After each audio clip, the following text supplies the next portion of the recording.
se bakumisio matoyo yokela basanjolio poza mokeli na nyonso papa ya bana yawe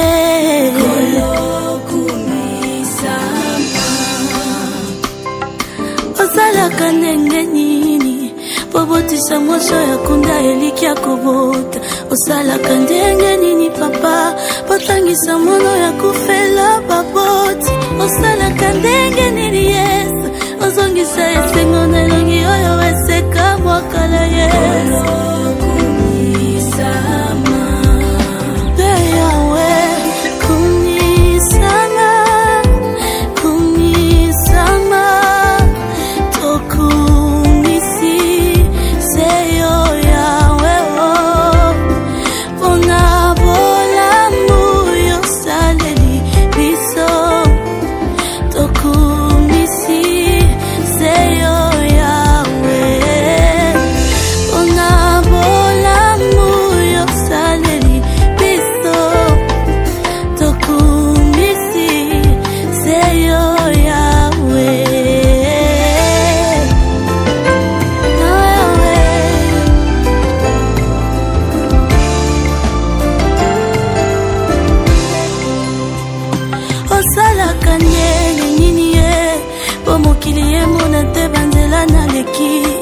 kasi bazoka mwa nakomikolia mesa moko na bango osalaka ndenge nini ye botombola na putulu yopesa bokonzi yawe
en invitant le pasteur José Kossi.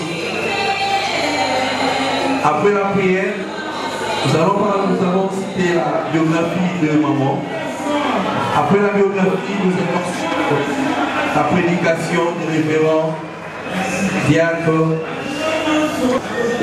Beaucoup de familles se sont retrouvées ici parce qu'une personne très précieuse pour nous tous venait de nous quitter. Tu es celui qui avait dit que tu es poussière tout dans la poussière. Aussi que nous les chrétiens, nous devons pleurer pas comme le monde, nous devons pleurer comme toi. Il n'y a personne qui peut nous consoler mieux que toi, Seigneur. Nous voulons que tu puisses être avec nous du commencement jusqu'à la fin. Nous remettons tous les services, de maintenant jusqu'au cimetière. Que toute puissance négative, toute énergie négative, Seigneur, puisse être loin de nous au nom de notre bien-aimé Jésus-Christ.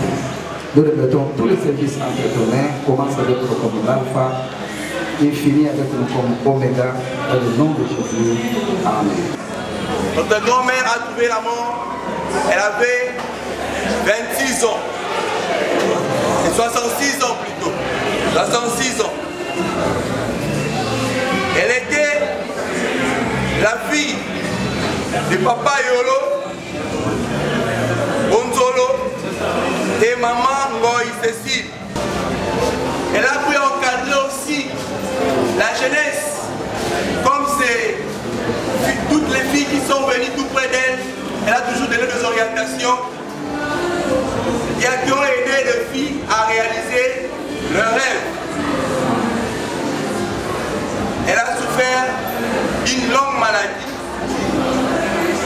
qui aujourd'hui nous sommes en train d'observer, de contempler et de plaider notre maman qui est décédée.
Si du moins nous sommes trouvés vêtus et non pas nus.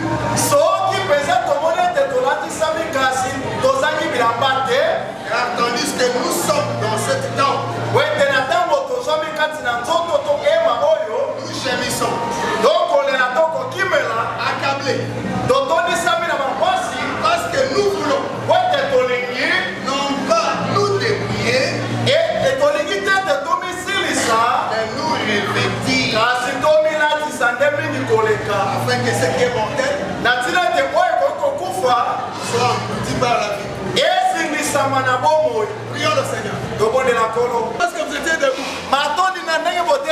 C'est comme j'ai dit, nous sommes habitués à crier dans les salles. C'est C'est bien comme ça sans micro. Amen, amen. Est-ce qu'on peut me donner un matin à la ici?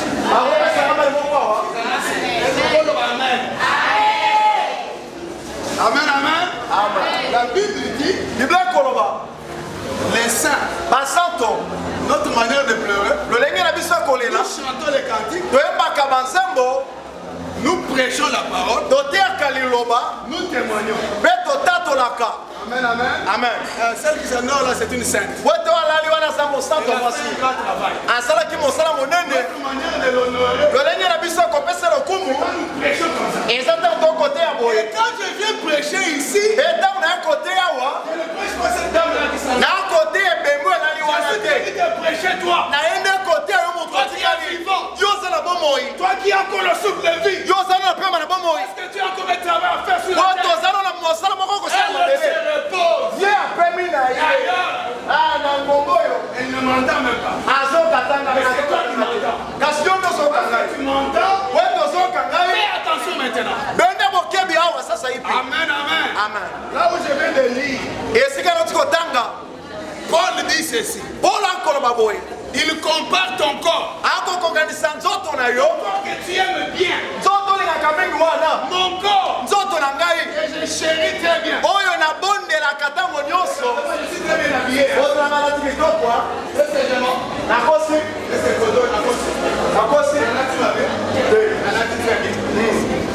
Est-ce que kuna nakosi? Nalati mabe. Mais nalati senzo. Est-ce que vous êtes avec moi?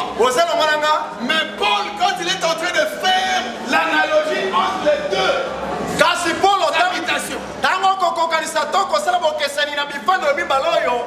il appelle mon corps. Il appelle ton corps. Que tu as bien habillé. Que tu as le projet de bien habiller. Maman, si on n'achète pas le bazar riche,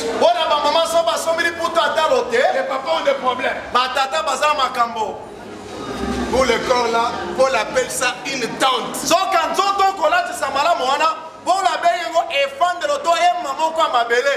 La tente c'est là ce qui catafale que ça là quand on comprend c'est quoi il est là.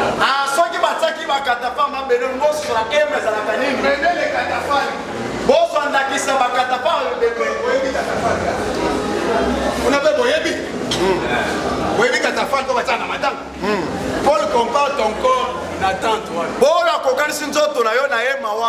Amen, amen. En d'autres termes, Paul veut dire que ton corps est tes femelles. Quelque chose qui ne va pas durer. Parce que quand il faut faire l'analogie entre la tente et l'édifice, un édifice, c'est une construction faite en matériaux durables. Amen, amen. Et sa durée de vie est longue. Est-ce que c'est vrai? Mais la tente, est-ce que la tente a une vie durable? A une vie qui est éphémère. Une petite vie d'un temps court. Est-ce que vous êtes avec moi? Le corps dans lequel tu as. Tu vas dire prédicateur, tu me fais peur. Non, mais ne fais pas peur.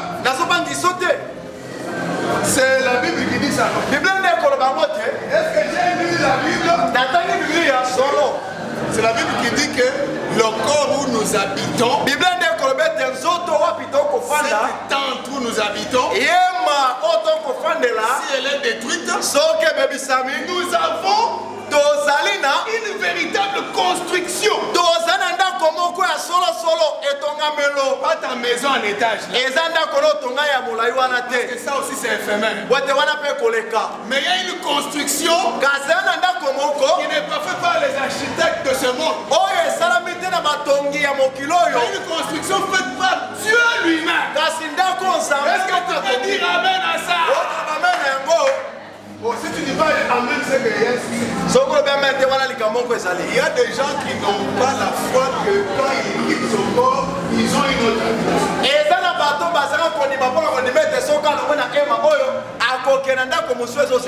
Oui, je comprends pourquoi. Parce que tu n'as pas encore rencontré Jésus. Alléluia.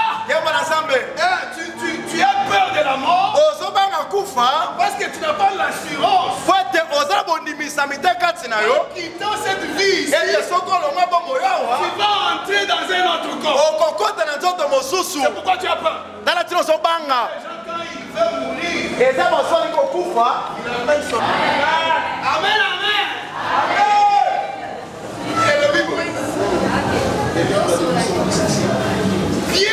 Prière de Moïse, homme de Dieu. Ça c'est Moïse qui est en train de prier. Vous savez que Moïse a 120 ans. Oui, mais Moïse a 120 ans. Mais yo, il a 120 ans.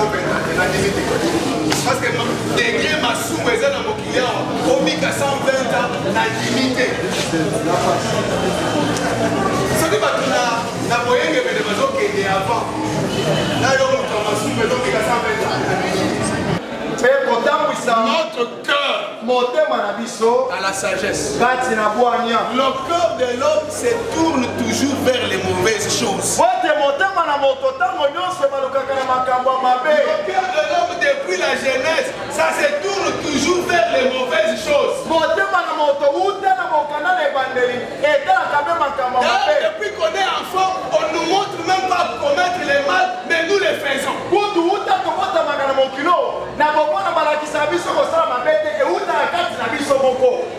Personne ne connaît. Mais quand vous avez Christ en vous, cette espérance de la gloire, crois au Seigneur Jésus-Christ. Et tu seras. Et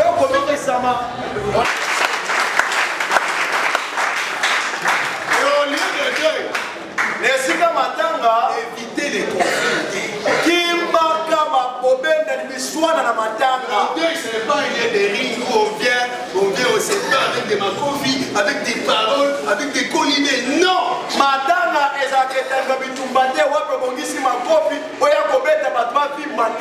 La personne qui se repose. Si réellement vous êtes venu l'honorer, alors écoutez mon exhortation. Amen. Je suis là. C'est pas moi qui la politique à dans le monde. La personne yo, on va me la na okota na lolo. On lui fait les arts. Pas de musique à la lui fait. Yo va se des arts. Aux autres on doit parce que yo ça na mando to makasi, ou ebe o sali sali ma bi parler. Donc il y a pas de tout pas sur mon ande o. Gumba pena motu na wesi ko so. Non, son cœur. Motuna yo, et mon côté manayo. Il va sa tête debout, c'est pas un problème. On va côté c'est mon tour à se monter manayo pour maman. Beaucoup de gens ils ont honte. Bah te même à sonne. Incline ton cœur. Parce que c'est temps de la mission. Avec la comptabilité que nous venons de faire. Et nous allons pas qualifier l'union, ça va me dire aussi pour ça. Le bête de Kololi Bisanga. Je ne savais pas. Elle va quitter Pena Makambabo. Elle va vraiment appliquer à toi. Et c'est là qu'il va me faire scénario. Parce que je n'ai pas une longue durée dans ce corps. Oui, tu es dans Zoto, Nazami Kolomula. Sur la mission, comme à Puna. Et reçois-nous dans ta présence. Et il y a ma mission 4 pour le scénario. Dieu notre Père Céleste. Ça met dans la mission de Kolo. J'abandonne le reste du programme dans les saintes là. Chemine avec nous Seigneur. Au nom de Jésus-Christ. Amen. Ndeko ya mobali. Ose ya mobali na ye de tozali kopesa témoignage. Ti lelo toboti na ye bana 5 basi misato mibali mibali. Vraiment na vie oyo tovivre na ye biso bandeko ya mobali na ye nayebi te soki aswana na moto ye moto epa na biso basemeki na ye azalaki toujours koseka ata likambo eza mabe ata likambo ekosala kanda mipa na ye akoseka kaka oloba na yo na koseka atikali koloba na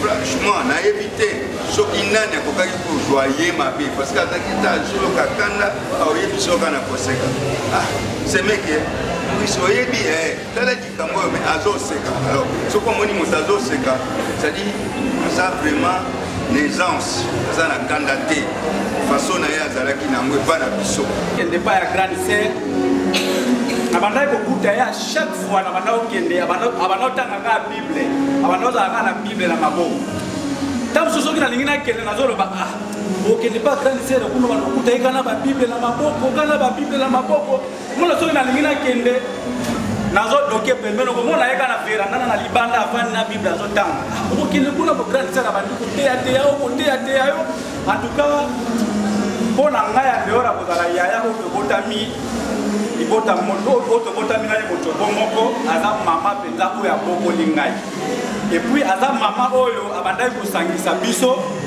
abandaki kolinga même pas nasala 2 ou 3 jours sange nakende kotala nièce na nga ou bien neveu na nga moko quelque part en tout cas mpo na nga vraimen azalaki mama je me rappelle que jour moko tobandaki kosola na ye nalobi na ye grande sœur oyeba kosombela nga pantalon moko boye ya jean pantalon wana nabosalaka yango te abilanga leki nanga pantalon nasombela oyo ça fait déjà 22 ans passé nalobi yaya nabosalaka pantalon wana te telema eza pantalon moko emarkanga makasi vraiment nabosalaka ngo te azalaki mama oyo azalaki na problème na motu te même soki osali mabe asilikeli yo agangeli yo na miniti wana kaka ntango asilisi kogangela yo kanda pesi ntango tobalanaki nazalaka na foto moko souvenir oyo tokangaki na ye azali kopesanga toli ete okangama na liloba na nzambe ndako na bino bozala bato ya kobondela alors nasignalaki même photographe abikaka photo po ezalaki souvenir moko spécial toli azali kopesa biso liboso tokota mwana na biso ya liboso ayaki comme maman pour assister mwana na ye azali koyebisa biso ke ndako na bino eza ndako moko eza na onction donc ntango nyonso nazoyoka kopakolama ezali koya mpona kolakisa toujours ke azalaki moto ya molimo nzela atamboli asaleli nzambe esepelisi nkolo ete akamata molimo na ye arigidi tout près de Mouvoulou. Je me rappelle que quand on avait commencé au début là à fréquenter la maison, ce que j'avais remarqué, il m'avait d'abord beaucoup tiqué sur la maman, on m'avait de dire grand frère, c'est que c'était une femme très spirituelle. J'aurais découvert plus tard que Dieu lui aurait dit que je serais l'époux de sa fille. Et ça, c'était avant même que je puisse me prononcer. Alors, ce que j'ai beaucoup aimé chez ma maman, c'est le respect. En tout cas, c'est une femme très respectueuse. Bon, vous allez me partir me dire maintenant, c'est que la Bible dit, telle mère, telle fille. Je veux conseiller autour à tous les jeunes gens qui ne se sont pas encore mariés, qui n'ont pas encore fait le choix du mariage. Quand vous voulez épouser une femme, regardez aussi sa maman. Maman Botinga a l'âge de 15 ans. Nazaraki a fait des risques. A fait même comme la Kissi. A l'étisingaï, d'abord la mobilité pour apporter qui vraiment à Zaki Bolenge, à Zaki vraiment à l'outil. Yango alingakaye mingi bwana na alingakaye mingi na mwana kwa makasi omona ke et puis azalaki vraiment presque une passe à la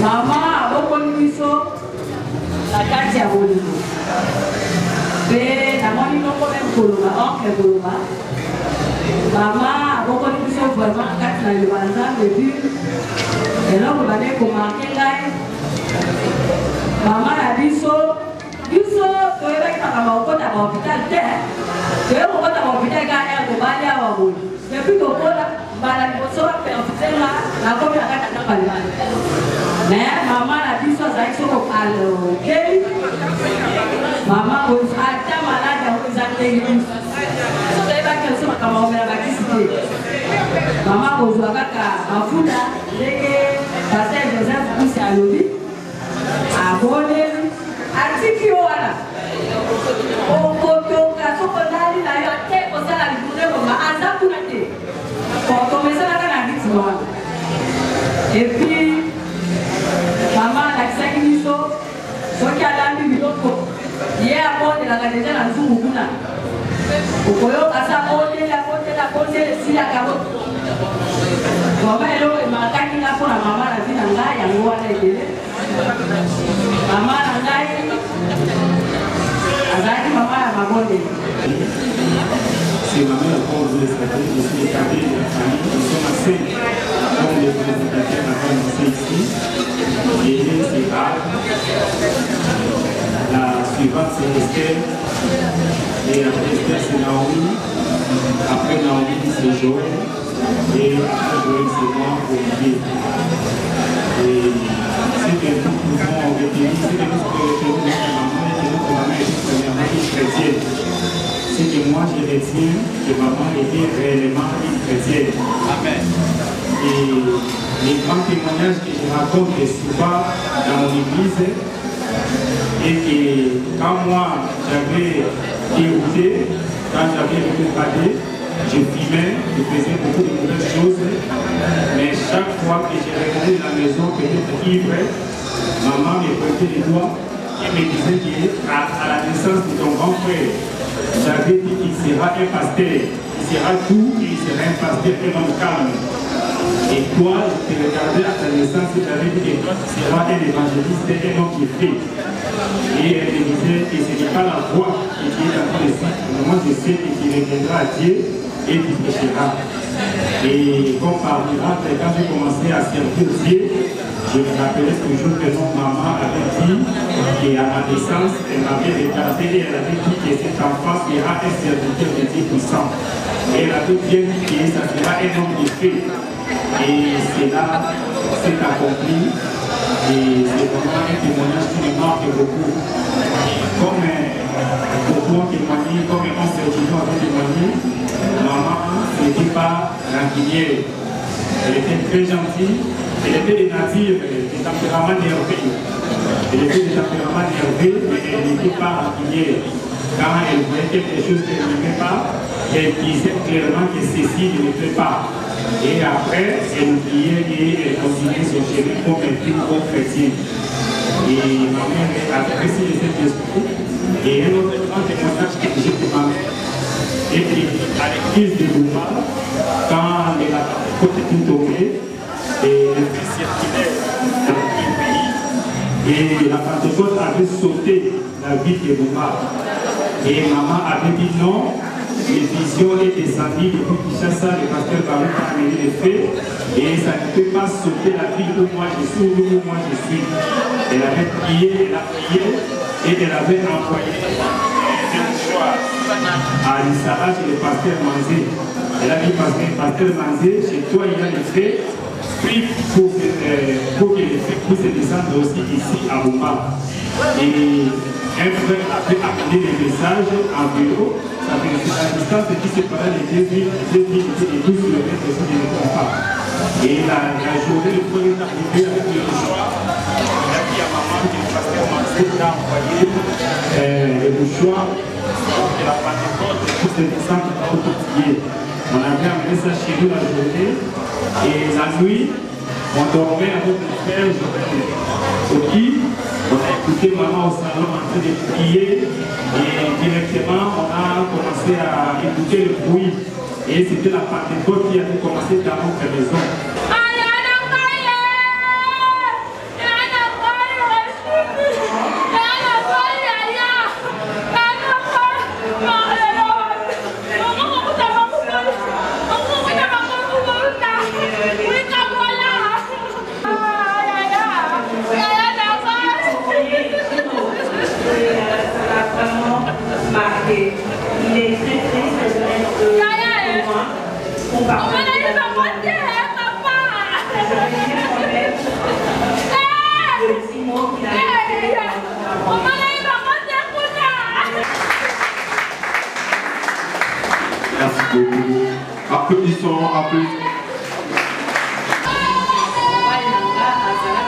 engumba tofandaki na vie biso nyonso me na ntango na ntongo moko nalamuki nazokata mbisi naya kotekela namolika se moko kaka ye atelemi nsima mokongo nango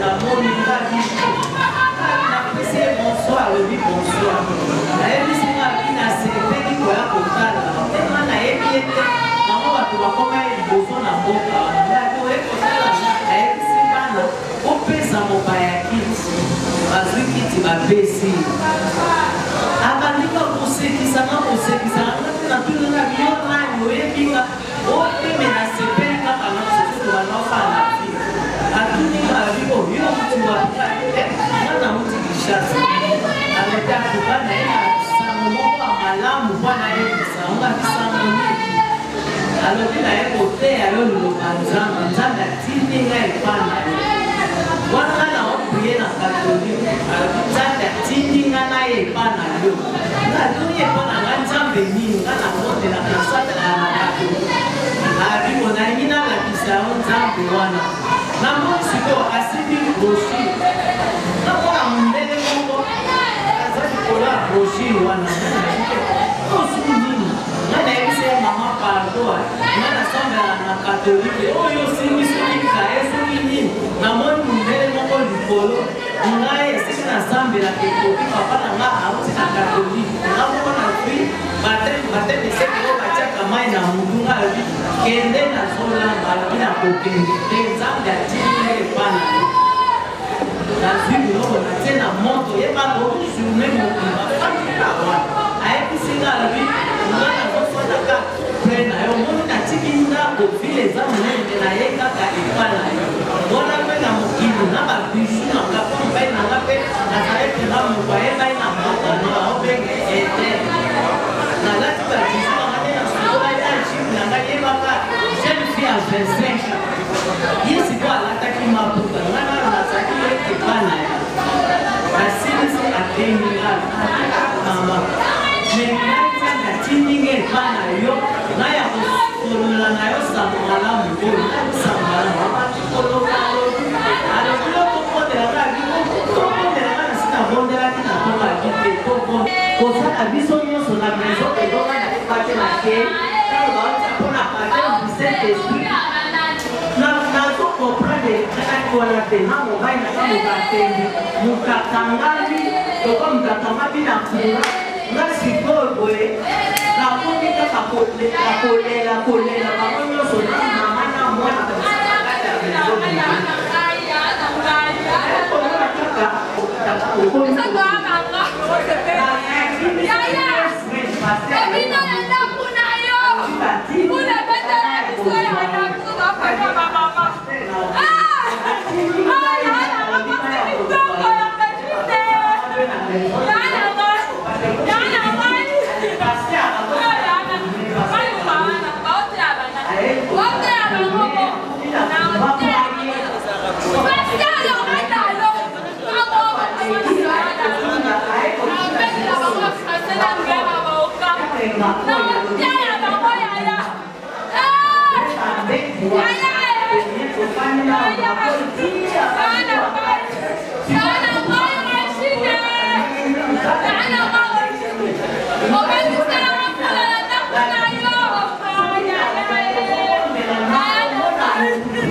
oza mokili na nyonso papa ya bana yawe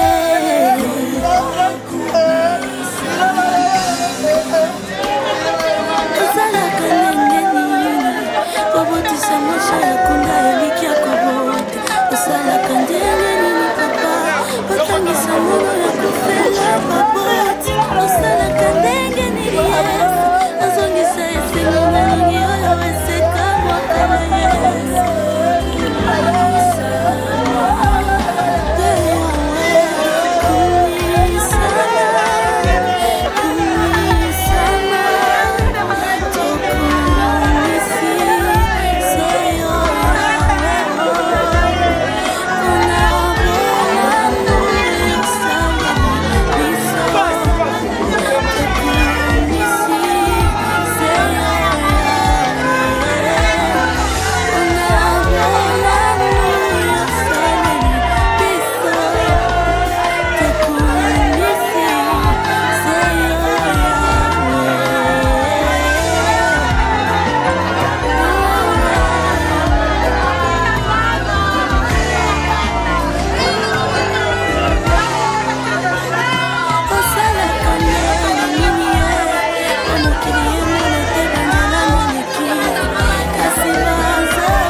du mois de novembre 2024,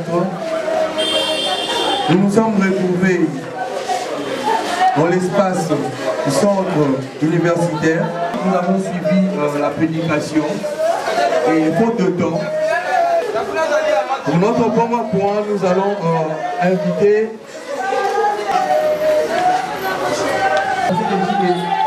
prière que le pasteur Régis va faire. Ça sera juste pour l'ouverture de cette cérémonie. Et puis il va prier aussi pour laisser notre déplacement jusqu'au cimetière entre les mains du Seigneur. Et puis notre retour dans la salle entre les mains du Seigneur. Deuxième point, nous allons essayer d'annoncer la biographie. Et puis hier aussi, nous avons pris de mamans qui n'ont pas pu s'exprimer. Alors, d'un moment à l'autre, on va aussi appeler un de ses petits-fils ou une de ses petites-filles pour dire quelques mots de témoignage.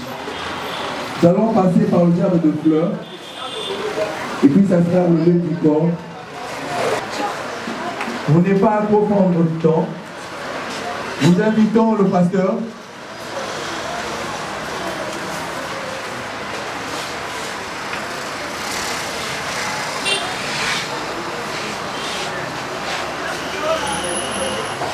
Père, toi qui connais toutes choses, Seigneur, ce matin, nous sommes réunis dans cette salle en vue, Père Céleste, d'aimer, commémorer les derniers jours de notre sœur qui a vécu avec nous, Père Céleste, et qui nous a quittés en premier, sachant qu'un de ces jours, Père Céleste, nous nous révérons. Nous voulons abandonner, Père, toute la cérémonie entre tomates et puis à la fin, et tout ce qui se fera ici, le cortège, jusqu'à ce que nous allons l'abandonner dans sa dernière demeure. Et nous prions que le Saint-Esprit, le Seigneur Jésus-Christ, qui est notre ami de chaque jour, puisse nous assister, afin que tout puisse marcher, afin que tout puisse réussir, et qu'il n'y ait ni des autres, quoi que ce soit, des embouteillages, des intempéries, que tu calmes tout cela, comme tu l'as fait un jour pendant que la tempête t'a frappé quand tu étais au-dessus des eaux avec tes disciples. Nous confions toutes choses à ta main, Seigneur, au nom du Seigneur Jésus-Christ. Amen. Maman Régine était née à Bandaka. Elle a trouvé la mort ici à Kinshasa. Donc, 3 filles et 2 garçons. Sans oublier, elle était aussi chrétienne à l'église Cabernaum. Maman Régine Kilolo, une bonne femme, une bonne maman, une grand-mère.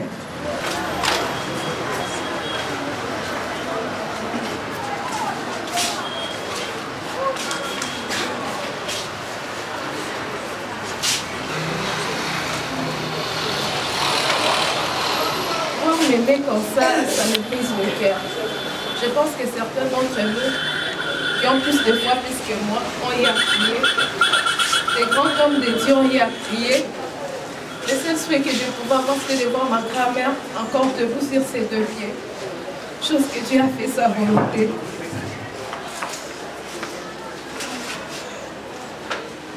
Ma grand-mère, c'était une femme de foi, si je peux le dire. Elle nous a appris la prière, c'est tout ce que j'ai comme héritage d'elle. Une chose qu'elle m'avait toujours apprise, si je peux me rappeler pour ça, de cela toute ma vie, et elle disait toujours que si vous arrivez à préparer, c'était d'abord ça, dès qu'elle prépare, elle finit sa cuisine. Elle disait même si toute la famille ne va pas prier, ayez toujours l'habitude de prier pour tous les repas avant de partager. Et elle avait toujours l'habitude de faire la prière qui était venue comme un slogan pendant 10 ans. Aujourd'hui, la voir étalée là, c'est comme si un rêve était en train de se briser. Mais je ne saurais pas te dire au revoir. C'est plus fort que moi.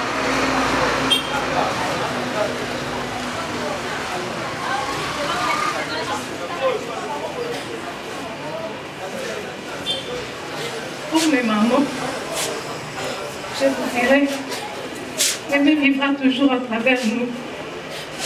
Soyez forte. Je porte son nom Kilolo. Je ne savais pas que ce nom restera comme une histoire que les gens diront Ndoye à Kilolo. Maman Rap, maman Esther, maman Naomi. Si je dirais que je suis Kilolo, ça vous ferait mal. Et je sais que le souvenir de Mémé restera toujours en nous. Papa Joël, papa Olivier me disait toujours que j'aimerais voir vos oncles Bassal et Lanzambe.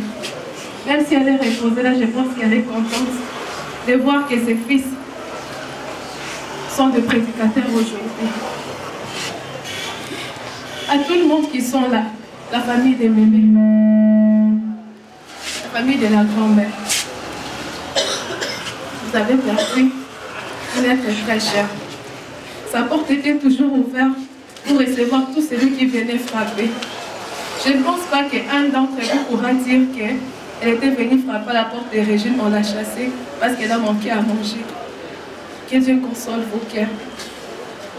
Pour toute la famille de Pépé, précisément mon grand-père, parce que chérie, nous t'aimons.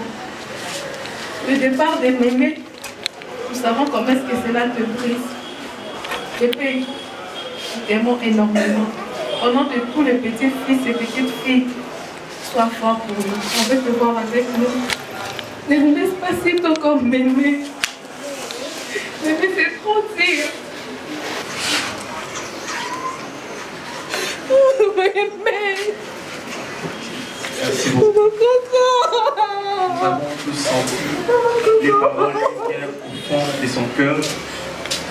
Mémé, une formatrice, celle qui savait comment former ses enfants. Après le dépôt des gerbes et de fleurs, il y a un bus juste posté à côté. Nous allons suivre le protocole. Ceux qui vont pouvoir aller, ne nous précipitons pas. On doit respecter l'idéologie des Mémé. Elle était une personne respectueuse. Elle craignait l'Éternel, bien éduquée. Des consolations ensemble. S'il vous plaît, il ne faut pas qu'on se tiraille pour prendre les bus. Il y a un bus juste après. Nous allons commencer avec la famille.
famille Maoka se prépare.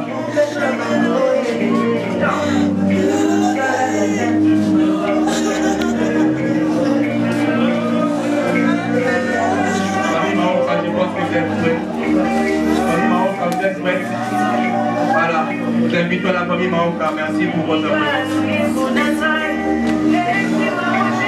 La famille Mongolie avance. La famille Ilongo se prépare. Et la famille Ilongo se prépare, s'il vous plaît. La famille Ilongo se prépare, s'il vous plaît.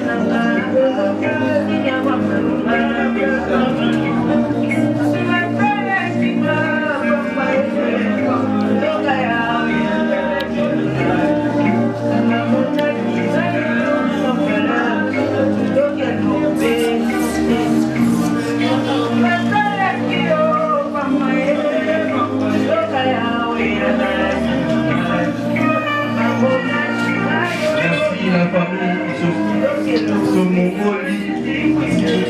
Nous invitons l'entrée de la famille. Le frère et sœur tabernacle Marouti se préparent.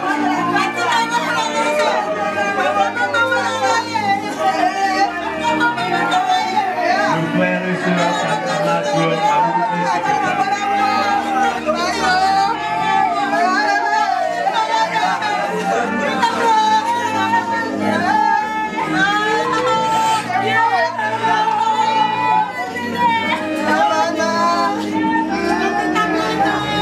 Merci la famille Ilongo pour votre présence.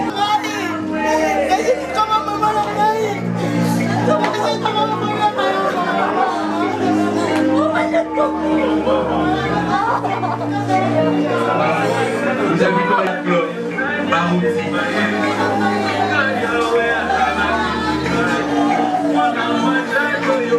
Ok. Les sœurs ne sont pas prêts. Nous invitons la juridiction de Massangambila.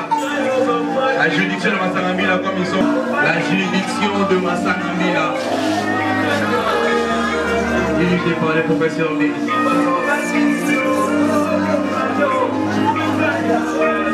Merci pour votre.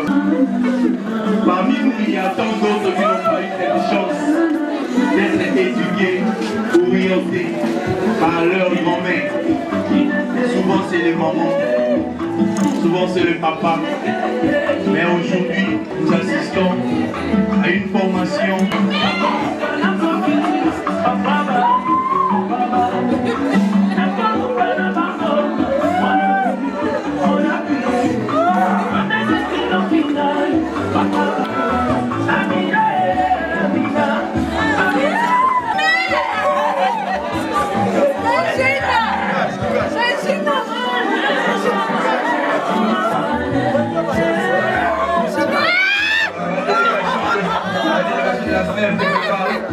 La délégation de la semaine.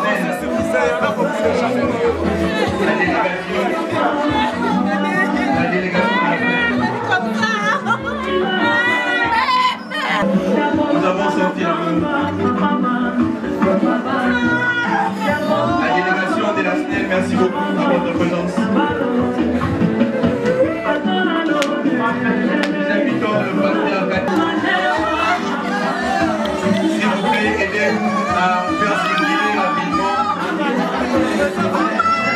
Aidez-nous à faire circuler rapidement.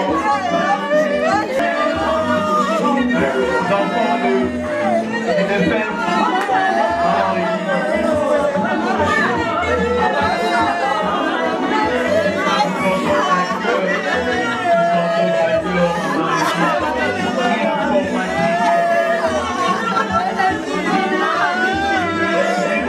Avec un cœur, le frère.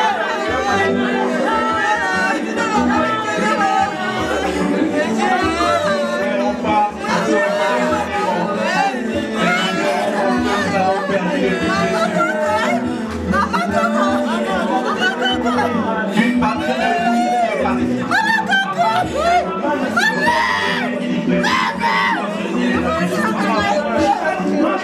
et donc voici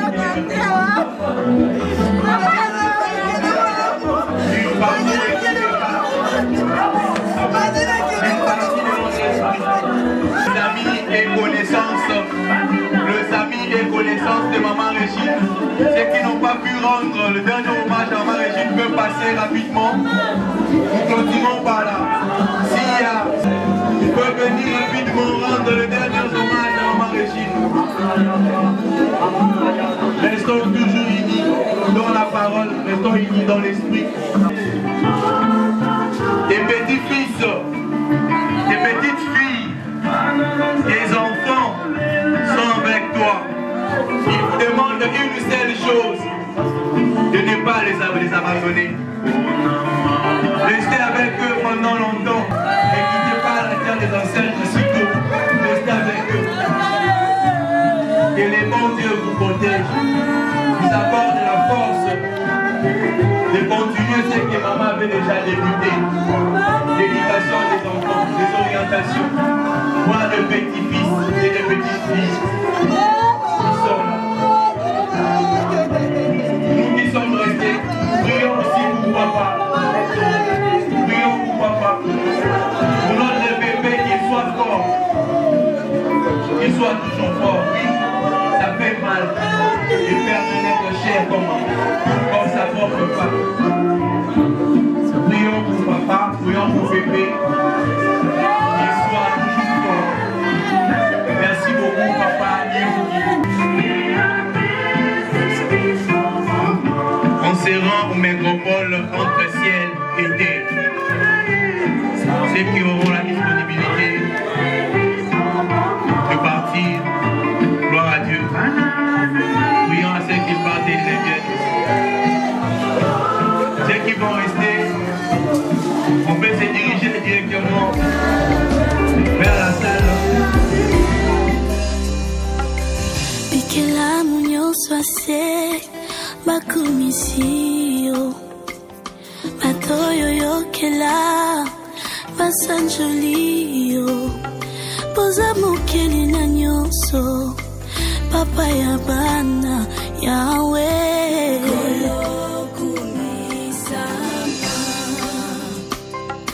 osalaka ndenge nini bobotisa moso ya kunda eliki ya kobota osalaka ndenge nini papa botangisa mono ya kufela baboti osalaka ndenge nini yesu ozongisa esengo na elongi oyo eseka mwakala yesu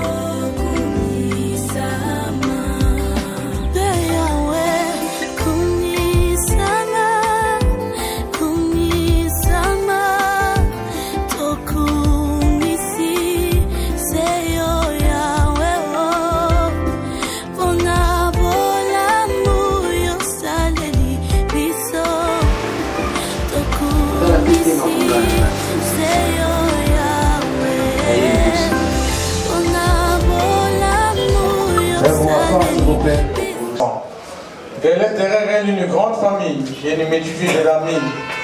Votre présence ici près du cercueil, parce que cela, la fin de tout homme.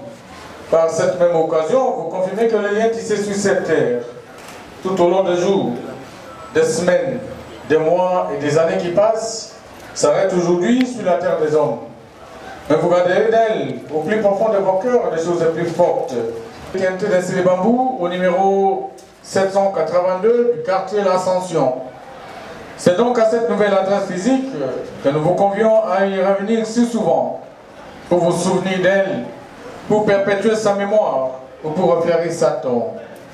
Au nom de toute l'équipe de la nécropole de l'éternité d'Assile Bambou, à travers ces mots d'accueil, je vous présente une fois de plus nos condoléances les plus sincères. Et nous allons à présent inviter notre équipe d'animation à vous conduire en procession vers la dernière demeure des moments qui le louent Régine. Et nous vous prions à cet effet de former 2 rangées derrière les combien. Les institutions sous le respect des 2 rangées, enfin de faciliter la circulation de tous, mais surtout pour préserver les espaces verts.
Alléluia, louange, Alléluia, que tout soit pour Jésus, oui, oui, gloire et louange, Alléluia, Alléluia, gloire et louange, Alléluia, Alléluia, Alléluia, que tout soit pour Jésus, oui, oui, oui, Kembo, Kembo, Kembo, Alléluia, Yonso Bona Yesu, oui, oui, Kembo, Kembo, Kembo, Kembo, Alléluia, Alléluia, Kembo, Kembo, Alléluia, Kembo, Kembo, Alléluia, Yonso Bona Yesu. Que Dieu vous bénisse. Amen. Nous allons inviter le pasteur Jean-Pierre. Il va juste faire la prière, parler de quelque chose concernant la parole de Dieu. Même 3 minutes. Comme ça, nous allons passer à l'étape suivante. Nzambe apesi, Nzambe akamati, lokumu nkembo ezonge pa na ye. Amen. Ola toyokaki mwa exhortation na bato ya service ya métropole ete ezali eloko ya kopaya te. Yango mpe tozali korepete awa liwa ezali lelo te. Ezali likambo oyo Nzambe deja akana ete lokola couple ya liboso Adam na Eve basumukaki ekateli ezalaki ete bozali mabele bokozonga na mabele. Yango biso bana na Nzambe ata tokoregrete mama peut-être mbula ezalaki mingi te, mbula oyo Nzambe aye kokitisa kino esuka na 70 ans, peut-être mama akokisaki yango te. Tokolanda soki Nzambe asaleli biso grâce ete mokolo ekoki tokende na konetola ma vivant ezali lokumu epa na ye. Mais soki tokende na konetola te liwa mpe ezali yango tokoki kosutuka te. Lelo ezali ya mama na biso Kilolo lobi moko na biso abongama na ntina ete tokoka koechappe na lifelo tokende esika oyo basantu bakendaka. Tokalikile ete tozali kobika na pasi, kolia na pasi, makambo nyonso komplike. Soki toganye ya mokili oyo te, quand même toganye na ngambu ya malamu. Esika ya kopema tokende kopema. Okuna kolela lele kozala te, injustice kozala te, mutu akozala te ke lobi nga na liaki te, kuna Nzambe ye moko akozwa biso en charge. Senye tokende na esika wana. Yango oyo ezali leçon mpo na biso. Moko na moko atala banzela na ye. Lokola David alobaki kuna na psaume, quand j'ai réfléchi à mes voies, j'ai tourné mes regards vers le Créateur. Biso pe tokanisa na banzela na biso. Moko na moko ayebi nzela na ye. Bato mibale tokoki kokosa te, motema na yo okokosa ngo te, okokosa mpe Nzambe te. Ata mutu abeti leo maboko, namoni frère Jean-Pierre aza kobika via malamu. Bongo soki motema na ngai ya ngai moko eza kokondane ngai. Applaudissement ya bato wana eza na ntina te. Yo nde opesaki biso mama Regine Kilolo. Yo mpe ozwi ye lokumu nkembo ezonge epai na yo. Biso libota totikali Nzambe tobongisa banzela na biso lokola toyeti koloba. Toyebi ete pota etikali na mitema, me mutu ayebi kobamba pota malamu ezali kaka yo. Totieli yo motema po ete makomi elobi bato nyonso batielaka yo motema, Nzambe yo otikaka bango te. Papa atikali bana bakoko mutu akoki kozwa soin na bango malamu ezali kaka yo Yesu. Totieli yo motema. Nzambe zwa soin ya libota etikali. Nabondeli yo zwa soin ya libota wana. Ete nyonso etikali sima. Ba problème ya mike masolo na famille toyeba ko régler ngo kati na kimia. Tolingi libota oyo ezala libota moko ya ndakisa ya kimia po ete bao batikali bomoi na bango nyonso totiki yango na maboko na yo. Nandimi ete pona maloba mukie mama oyambie kati na bokonzi na yo biso pe Seigneur salela biso même grâce o saleli mama ete tokene na esika malamu mukolo wana tata tokwa komona mboka yo kende kobongisela biso. Merci Jésus oyetikali totiki na se ya conduite na yo na kombo na Yesu Kristo. Amen. Zamba pambola biso.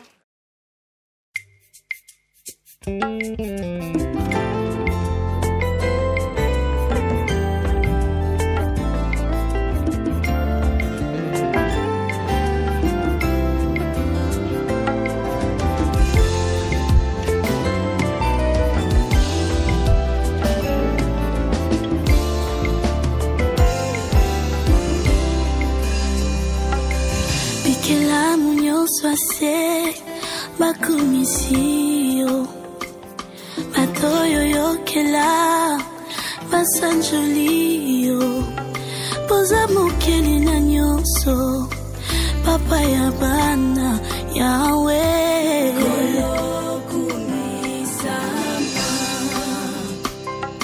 osalaka ndenge nini pobotisa moso ya kunda eliki ya kobota osalaka ndenge nini papa potangisa mono ya kufela baboti osalaka ndenge nini yesu ozongisa esengo na elongi oyo eseka mwakala yesu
moko na bango osalaka ndenge nini ye botombola na putulu yo pesa bokonzi